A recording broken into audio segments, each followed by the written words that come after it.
Hello students, আজকে আমরা পড়ব তাপগতিবিদ্যার প্রথম সূত্র।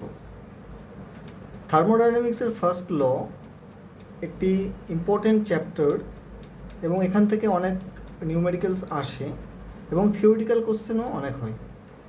তো তোমরা যারা ক্লাস 11-এ পড়ছো তাদের জন্য এই চ্যাপ্টারটা যেমন গুরুত্বপূর্ণ, ঠিক তেমনই নিট, জেই, তারপরে WBJEE বা তোমার জেই অ্যাডভান্স, মেন্স, এসব ক্ষেত্রে তো প্রচুর পরিমাণে কোশ্চেন আসে তাপগতিবিদ্যার থেকে। তবে নিউমেরিক্যালস করতে গেলে প্রথমে আমাদেরকে কি করতে হবে? থিওরিটা ভালো করে বুঝতে হবে। তো আমরা প্রথমে থিওরিটাকে নিখুঁতভাবে বুঝবো, আত্মস্থ করব, তারপরে যখনই আমরা এটা বুঝে যাব তো দেন আমাদের নিউমেরিক্যালস সলভ করতে কোনো রকম অসুবিধাই হবে না। তাহলে শুরু করা যাক তাপগতিবিদ্যার প্রথম সূত্র। দেখো, এটা একটা বস্তু বা সংস্থা আমি নিয়েছি। তো এই বস্তু বা সংস্থা বা সিস্টেম কাকে বলে? যে কোনো জিনিসকে তুমি সিস্টেম হিসেবে ভাবতে পারো। আমরা নিজেরাও একটা সিস্টেম, তাপগতীয় সংস্থা। তুমি একটা গ্যাসের সিলিন্ডারকেও সিস্টেম হিসেবে ভাবতে পারো। দেখো, ক্লাস 11-এ আমরা বেশিরভাগ ক্ষেত্রে গ্যাসিয়াস সিস্টেম নিয়েই কী করব, কাজ করব, এবং সেখান থেকেই নিউমেরিক্যালস আসে। তো আমরা ধরেই নেব যে কঠিন বা তরল বস্তুর তুলনায় গ্যাসের সিস্টেমটাকেই বেশি আমরা চিন্তা করার চেষ্টা করব, ঠিক আছে? এখন দেখো, এই বস্তু বা সংস্থার একটা নিজস্ব এনার্জি থাকে সবসময়, তার ভিতরে নিজস্ব এনার্জি থাকে যাকে ইউ দিয়ে লেখা হয়। এই ইউকে বলা হয় কি? Internal energy. কি বলা হয়? ইন্টারনাল এনার্জি বা অভ্যন্তরীণ শক্তি। কি বলা হয়? ইন্টারনাল এনার্জি বা অভ্যন্তরীণ শক্তি। এখন দেখো, বস্তুর মধ্যে তো অভ্যন্তরীণ শক্তি থাকেই, সেটা কি জিনিস আমরা একটু পরেই আলোচনা করব। এখন আমি চাই এই বস্তুর মধ্যে এনার্জি দিতে। কিভাবে দিতে পারি বস্তুর মধ্যে এনার্জি? দুই রকমভাবে আমরা বস্তুর মধ্যে এনার্জি দিতে পারি। এক হচ্ছে তাপ প্রদান করে শক্তি সরবরাহ করতে পারি। ধরো কিউ পরিমাণ তাপ আমি বস্তুর মধ্যে দিতে পারি, ঠিক আছে? 2 নম্বর কি? বস্তু বা সংস্থার উপরে কার্য করে, বস্তু বা সংস্থার উপরে ওয়ার্ক ডান করেও আমি কি বস্তুর মধ্যে বা সিস্টেমের মধ্যে কি দিতে পারি? এনার্জি সরবরাহ করতে পারি। তাহলে আবার রিপিট করছি, বস্তু বা সংস্থাকে আমরা দুইভাবে শক্তি সরবরাহ করতে পারি। এক, হিট দিয়ে, আর 2, যান্ত্রিক কার্য দিয়ে। বোঝা গেল? দেখো, তাপগতিবিদ্যা সংস্থার তাপ শক্তি আর যান্ত্রিক শক্তি নিয়ে, এদের তুল্যতা নিয়ে কিন্তু আলোচনা করে। তাহলে তাপগতিবিদ্যার মূল উদ্দেশ্য কি?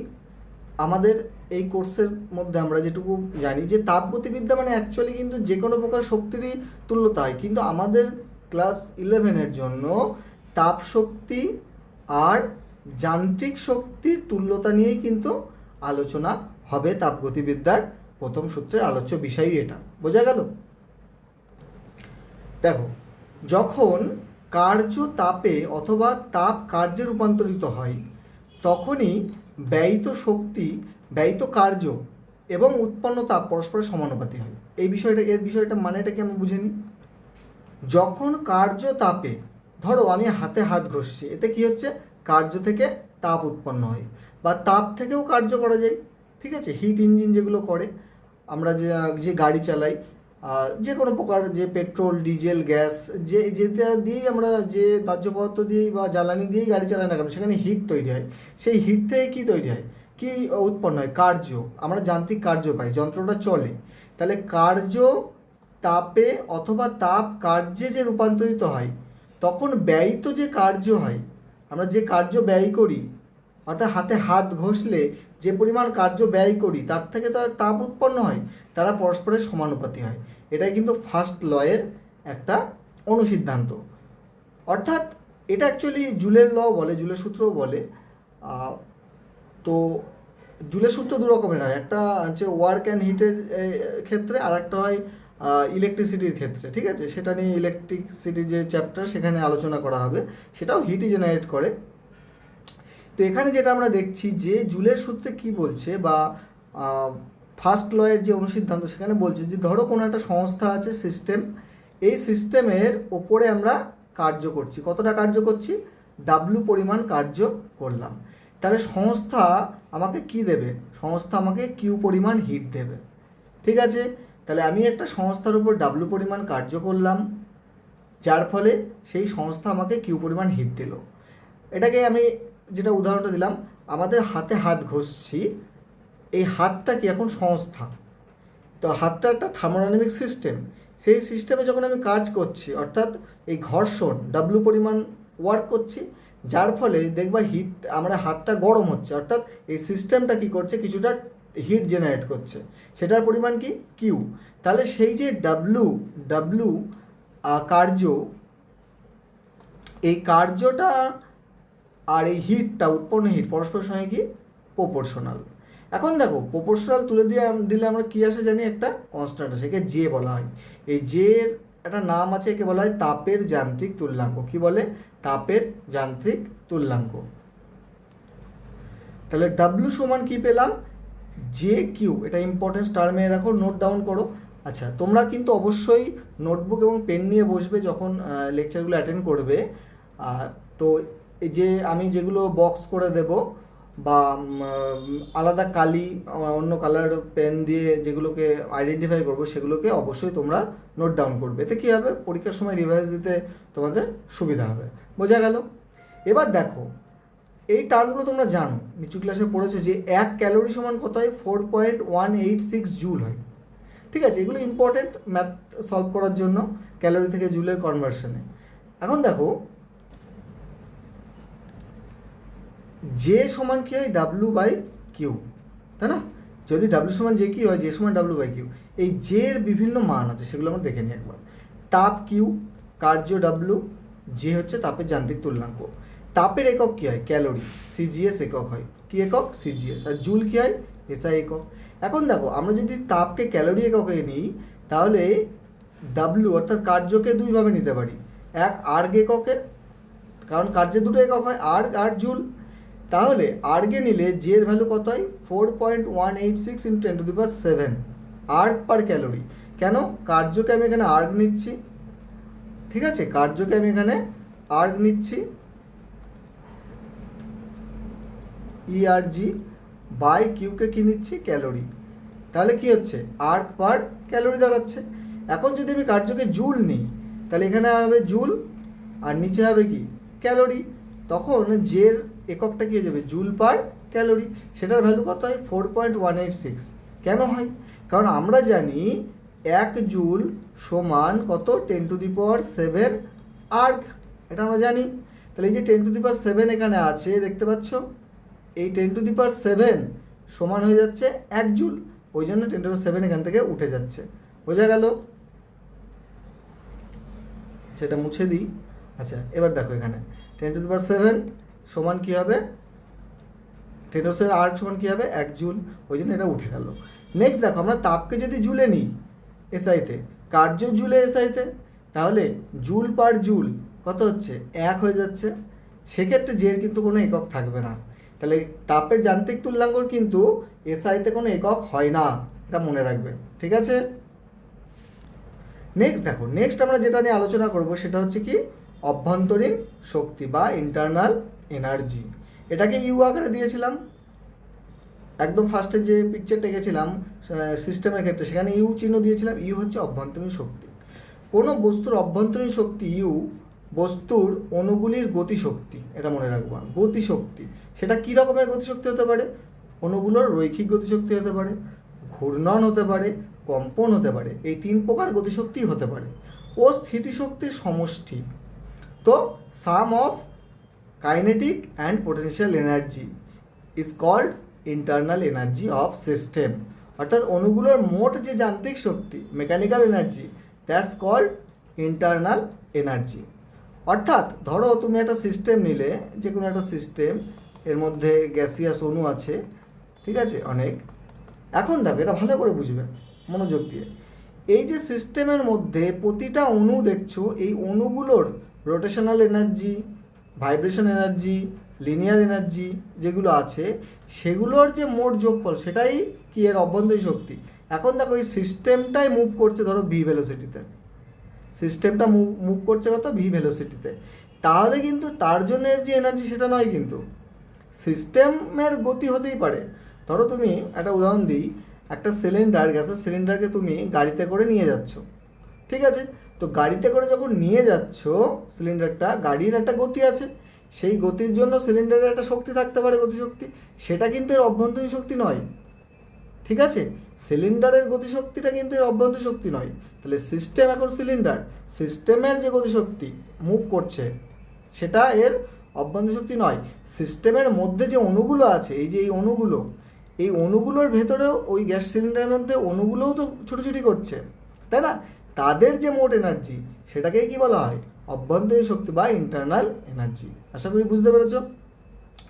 এই অভ্যন্তরীণ শক্তির বৈশিষ্ট্য কি? এর বৈশিষ্ট্য হচ্ছে গ্যাসের ক্ষেত্রে অভ্যন্তরীণ শক্তি গ্যাসের অণুগুলোর তাপীয় গতির ওপর নির্ভর করে, গ্যাসের সমগ্র গতির ওপর নির্ভর করে না। এটা যেটা বললাম যে সিস্টেমটা মুভ করছে তার গতির ওপরে নির্ভর করে না ইন্টারনাল এনার্জি। কিসের ওপর? অণুগুলোর যে তাপীয় গতি, অণুগুলো ছুটছে ভেতরে সিস্টেমের মধ্যে, বা কাঁপছে বা রোটেশন করছে, সেই যে এনার্জি সেটাই কি? অভ্যন্তরীণ শক্তি, মোট এনার্জিটা। নেক্সট পয়েন্ট কি বলছে দেখো, যে ইহা কেবলমাত্র উষ্ণতার ওপর নির্ভর করে, ভেরি ইম্পর্টেন্ট, কারণ internal energy U only depends on temperature, temperature ছাড়া কিছুর উপর ডিপেন্ড করে না। চাপ, আয়তন, যা তুমি গ্যাসের যাই নাও না কেন, যে কোনো প্যারামিটার নাও না কেন, তার উপর ডিপেন্ড করে না। একমাত্র কিসের উপর ডিপেন্ড করে? টেম্পারেচার। যদি টেম্পারেচারের চেঞ্জই না হয় তাহলে অভ্যন্তরীণ শক্তি বা ইন্টারনাল এনার্জির কোনো চেঞ্জই হয় না, ঠিক আছে? উষ্ণতা যদি সেম রাখো তাহলে ওই সিস্টেমের ইন্টারনাল এনার্জিও কী থাকবে? সেম থাকবে। তার মানে বুঝতে পারছো, উষ্ণতা বাড়লে কী হবে? ইন্টারনাল এনার্জি, যদি টি উষ্ণতা বাড়ে, বৃদ্ধি পায়, তাহলে ইউ কী হবে? বাড়বে। আর টি যদি কমে যায় উষ্ণতা, তাহলে ইউও কী হবে? কমবে। তাহলে ইন্টারনাল এনার্জির ধর্মটা কি? মূল ধর্মই হলো কি? It's depends on temperature, only temperature, ঠিক আছে? নেক্সট দেখো, নির্দিষ্ট ভরের গ্যাসের উষ্ণতা বৃদ্ধি জানলে ওর অভ্যন্তরীণ শক্তির বৃদ্ধি জানা যায়। তাহলে দেখো, উষ্ণতার যদি তুমি বৃদ্ধি বা হ্রাস জেনে যাও, তাহলে অভ্যন্তরীণ শক্তির বৃদ্ধি বা হ্রাস কতটা হচ্ছে জানাটা কোনো রকম অসুবিধা নয়। সেটার যে ইকুয়েশন সেটা আমরা নেক্সট ক্লাসে করব। আজকে তো আমি জাস্ট বেসিক থিওরিটা ফার্স্ট যে ইকুয়েশন আমাদের ফার্স্ট ল থার্মোডাইনামিক্সের, সেটা নিয়ে আলোচনা করব, থিওরিটিক্যাল। তো যে উষ্ণতার উপর কীভাবে ডিপেন্ড করে, তার ইকুয়েশন কী হয়, সেগুলো নিয়ে আমরা নেক্সট ক্লাসে আলোচনা করব, ঠিক আছে? আমরা স্টেপ বাই স্টেপ এগোবো। নেক্সট দেখো, এটি কেবল তাপগতীয় সংস্থার প্রাথমিক ও অন্তিম অবস্থার উপরে নির্ভর করে, এই জিনিসটা বুঝতে হয় ভালো করে। এটা স্টার মারো। কীরকম দেখো, এটাকে ব্যাখ্যা করছি। ধরে নাও এই একটা সিস্টেম, যার একটা গ্যাসিয়াস সিস্টেম, যার প্রেশার P1, আচ্ছা আয়তন V1 আর টেম্পারেচার T1, বুঝলাম? এটা একটা সিস্টেম যার এই তিনটে জিনিস দিয়ে আমি ব্যাখ্যা করছি। এর মধ্যে ধরো ভর আছে কনস্ট্যান্ট। এখন এই সিস্টেমটাকে আমি নিয়ে যাব কোথায়? এই সিস্টেমটাকে নিয়ে যাব এই পজিশানে, যেখানে এর প্রেশার হবে P2, আয়তন হবে V2 আর টেম্পারেচার হবে T2। এখন এই সিস্টেমটাকে আমি দুভাবে নিয়ে যেতে পারি, এই একটা পথে নিয়ে যেতে পারি, ঠিক আছে?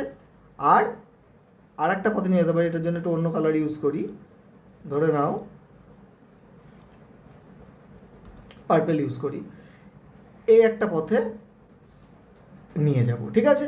তাহলে দুটো পথ এখানে, এই একটা পথ আর হচ্ছে তোমার এই ব্ল্যাক কালার দিয়ে যে এঁকেছি এটা পথ। পথ মানে কি? পথ মানে কিন্তু এখানে চলার পথ না, সিস্টেমকে চেঞ্জ করার পথ।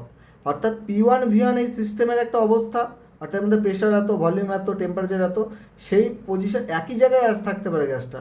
সেই গ্যাসটাকে আমি P2 V2 T2 কন্ডিশনে নিয়ে যাচ্ছি, অর্থাৎ প্রেশার বেড়ে যাবে বা কমে যাবে, ভলিউম বেড়ে যাবে কমে যাবে, টেম্পারেচার বেড়ে যাবে কমে যাবে, এই কন্ডিশনে নিয়ে যাচ্ছি। অর্থাৎ এই ফার্স্ট পয়েন্ট থেকে ও যাচ্ছে কোন পয়েন্টে? এই সেকেন্ড পয়েন্টে। সেটা আমি দুভাবে নিয়ে যেতে পারি।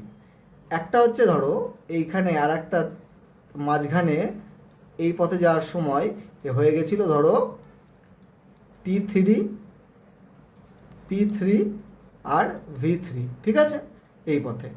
আর যখন এইখান দিয়ে যাচ্ছিল তখন হয়ে গেছিল সিস্টেমটা T4, P4 আর V4, বোঝা গেল?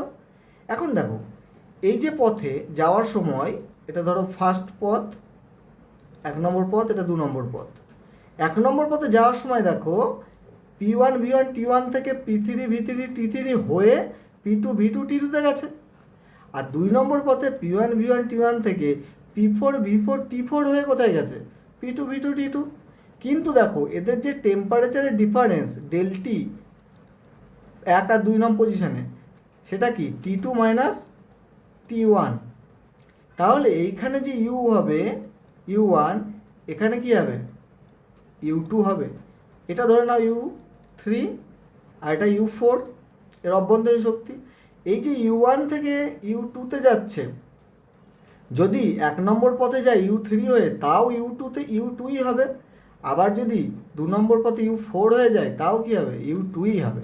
অর্থাৎ ফার্স্ট পজিশন এবং লাস্ট পজিশনের ওপরে ইউ এর ডিফারেন্স ডিপেন্ড করে। তুমি U3 হয়ে আসলে না U4 হয়ে আসলে, ইট ডাজ নট ম্যাটার। তোমার ম্যাটারটা কি, যে টেম্পারেচার T2ই হচ্ছে। তো 1 নম্বর পথ দিয়ে যাওয়ার পরেও T2 হচ্ছে, 2 নম্বর পথ দিয়ে যাওয়ার পরেও সেই T2ই হচ্ছে, T1 থেকে T2, বোঝা গেল? অর্থাৎ ইনিশিয়াল এবং ফাইনাল কন্ডিশনের উপরেই ডিপেন্ড করে কি, যে ইন্টারনাল এনার্জি ডেল ইউ কতটা পরিবর্তন হবে, অর্থাৎ U2 মাইনাস U1।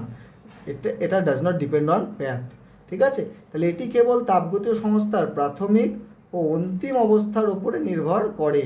সংস্থাটির প্রাথমিক থেকে অন্তিম অবস্থায় কোন পথে পৌঁছাচ্ছে তার উপর নির্ভর করে না, বোঝা গেল?